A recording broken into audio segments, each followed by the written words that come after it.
How long it take you guys to put the costume together? Maybe a month or so, off and on. Yeah, about 3.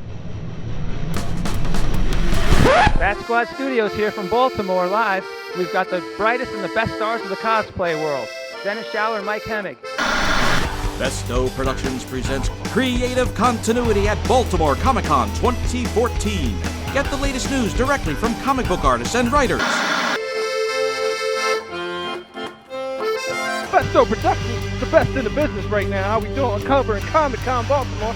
Excuse me. So anyway, we are the leading in bringing the Comic Con to you.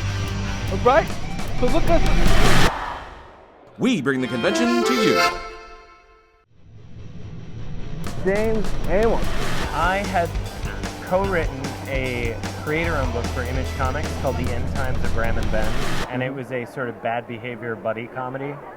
And at that time, Valiant was looking for someone to pitch a new version of Quantum and Woody, which, in its classic sense, is a bad behavior buddy comedy with superpowers.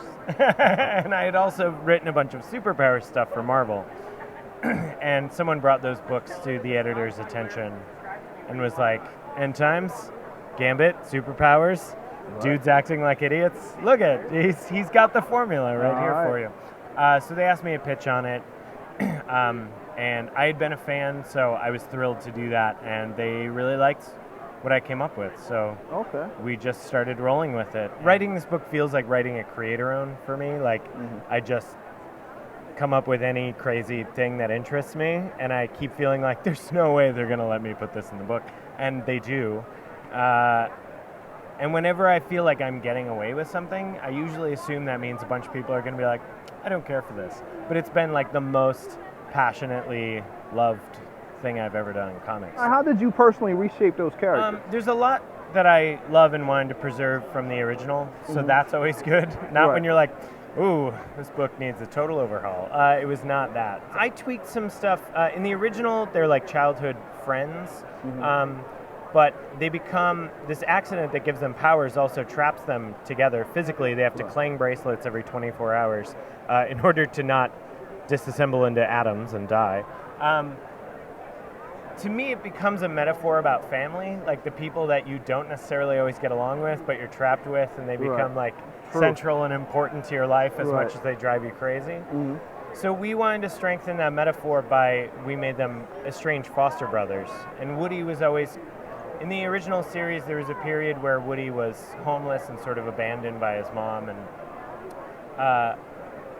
just moving that part of his life to earlier and being able to tell a story about kind of non-traditional families felt relevant to me, and I felt like it deepened their emotional relationship and connection more, which is a big part of it. As silly as the book gets, there's a lot of emphasis sort of about emotional relationships, especially the dude kind, where like you're not going to be super overt about it all the time, but you know, you get to those moments where you just have to have sort of simple, I love strong, you, man. yeah, exactly. And so it's a light touch in the book, but it goes a long way towards, I think, making you still care for and root for these guys, despite the fact that they keep doing things you're like, oh, you idiots, you know. But yeah, so we realigned some other stuff that I don't want to necessarily spoil in case someone chooses to pick up the book. There's like a big reveal later, about midway through the first run, that again you'll see kind of is all about refocusing things on sort of the family. And your writing, did you pull from any of your own personal experiences and just life experiences? Well, I also have a superpowered goat, so certainly the difficulty of maintaining, you know, one of those. No, I feel like I had behavior problems as a youth. So Woody in a lot of ways reflects my less self-control days. But I think a lot of the emotional stuff, the aspirational stuff of them just trying to be better people and failing is a lot about my life. And then there's a lot of little like social commentary or little debates characters get into, and those tend to all be really personal things. Either I'm arguing the sane side against things that I hear people say that strike me as insane, or they are me admitting my own insane thoughts through these characters. Now, you work on another thing called Delinquents, correct? Oh, yeah. So Delinquents is a big summer fun crossover that we're doing. It's a 4-issue miniseries, and it's Quantum and Woody with Valiant's other kind of mismatched hero duo, Archer and Armstrong. And Archer and Armstrong is an immortal who has chosen to use his life just basically drinking and carousing his way through all the cultures of history. And Archer was a repressed kid raised in like a cult to be an assassin and mastered like every form of fighting, who then discovers his parents were lying to him and manipulating him, and that they were basically an evil cult. He escapes and ends up befriending this totally debaucherous, world-weary, living large kind of guy. That's a hilarious, wonderful series written by Fred Van Lente, a friend of mine, and our characters always felt like it makes sense to put them together. They're both kind of mismatched adventure pairs, and fans have been asking for it since Quantum and Woody launched. So we came up with what ended up being called The Delinquents, and it is the search for the lost treasure of the hobos, following hobo code that hobos have left all around the country. And the map is the treasure map was tattooed on a dead hobo's butt cheeks, and that map has since been removed from him. And each of the duos have one half of the map, and they're both after the treasure. So that is the story, and there's a lot more fun weirdness to it.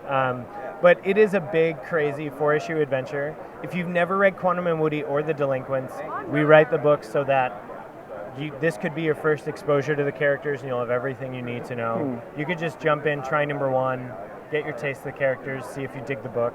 And if you like a little humor and weirdness in your comics, I think you'll love this. I plotted it with Fred. Our artist is Kano, who did some Quantum and Woody issues with me that were fantastic.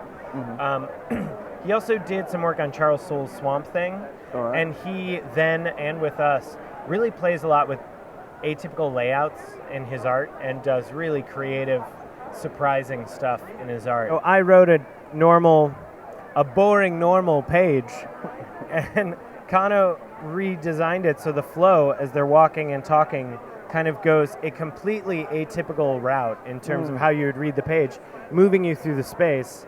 And it's an exposition-y scene. It's still got jokes and fun character, but just those kind of things where he gets so creative with it in a way that makes a spot that could be more engaging. Right. Like and you can just see he's putting as much thought and creativity and love into everything he does on this book as we do writing it. These Quantum and Woody and Delinquents really have been like the stuff I'm most proud of, and I'm able to take more time and really put the extra love in for the fans. So it's great working with artists who do that as well. All right, this is Harold Gant with Baltimore Comic Con, signing off with Jamie Amos. Clang! We interrupt our scheduled programming for this report from Harold Gant at RetroCon. Peter Newman, how did you get started? A long time ago, people who knew me said, you know those silly voices you do, you could make a living possibly. And I said, yeah, right, and I walked away. Thought about it for a time, and then met some people who worked for a talent agent, and they introduced me, and the agent said, okay, put together what they called a demo reel, a sample of what I could do. Right. In those days, it was actually reel to reel. You know, ask your parents about that. And I did that, and they said, okay, now maybe you can get a start. They sent me to another agent. That agent sent me out on an audition. I got the first job I ever auditioned for as the voice of a parrot. And then I thought, oh, this is going to be easy. And then, of course, I had to learn the job. I had to learn how to work with a microphone and all that stuff. But that's how it started. I was told there was an audition for a cartoon series. So I went to the offices of Rankin Bass in Manhattan, and they gave us an idea of certain characters, like, you know, a superhero, male superhero, mature, maybe a younger superhero, maybe a bad guy. What might a bad guy sound like? They had a few general ideas about characters, but they didn't have that many specifics. So I did this audition, just doing all these different kinds of voices. Then I got a call from the agent, says, "You got the job, and this could be good." Wow. Yeah. And then we went to the studio, and that's where we auditioned for specific roles. We did see a picture, and then the fellows in the studio, we tried each idea for a voice, whoever had an idea, and they said, "Okay, you got that voice, you got this voice," and so on and so forth. Oh wow. Yeah. Oh wow. So you did a number of characters on Thundercats, not just. Well, Tygra, of course, Wilykat, Bengali, Monkian, the Unicorn Keeper, Hachiman, the Samurai Warrior, one of my favorites, Robert Bill, who nobody can understand, the Demolisher, real tough on the voice, and Rambam. So, yes, we did lots of voices. All of us did. Okay. Yeah. And outside of Thundercats, you also did Quicksilver from Silverhawks. From the Silverhawks. I was Lieutenant Quicksilver, or sometimes we say the Lion of the Silverhawks. Right. Also did Seymour, the space, the hack, the taxi driver, if you remember. Yeah, Seymour. He was cool. You know what I mean? You know what I mean? That was Seymour. Yeah. Now I'm hearing that Tygra is really not too far from your actual voice. That's true. Tygra is the closest to my own voice. It's just a little bit deeper and a little more deliberate because Tygra is an engineer, very serious. So that's how that works. Your favorite episode? But I can't remember the name of it actually, where Monkian took over. Monkian became the boss, and he was running the show until, of course, in the end he crashes and burns because he doesn't have a clue what he's doing. That was great fun to do. Gave Monkian a chance to develop his character a bit more. Yeah, whatever that meant. All right, so there are some episodes where you're, like, the script gets sent to you, you got to switch your voice like this, going right down the... Yeah, we did. There were episodes where we had to talk to ourselves. There were even a couple of episodes where I had like 5 voices in the episode. Not all talking to each other at the same time, but they were in the episode. So yeah, we tried. We always tried to do it live, so to speak, not do one voice at a time. Sometimes it worked out, sometimes a strange voice came out. It was the wrong character. But most of the time we managed. All right, now what was your favorite character to do? Hachiman, the Samurai Warrior, was one of my favorite characters to do. Just because I just liked that character, and I was so thrilled. I sort of won that audition in the studio. So I got to do that. That was one of my favorites. Harold Gann with Creative Continuity, Peter Newman, and we signing off. See ya! How long did it take to put that costume together? It took about 3 weeks. All right. 3 weeks? That's it, 3 weeks. How long did it take you to put it on this morning? It took 2 minutes. 2 minutes? Yeah, it's easy costume. Oh, so when you got to go to the bathroom, it's no problem? Oh, You it's got piece of cake. You got a I got my daughter here. Do you mind we're doing an interview here? Don't stick with those other guys, please. Who are they? Who you here with? Who you here with? Bestow. Bestow. One question, why were you talking to those other guys? Bestow. You're in the shot. You're in the shot. You're in the shot. Machine Man. Excuse us.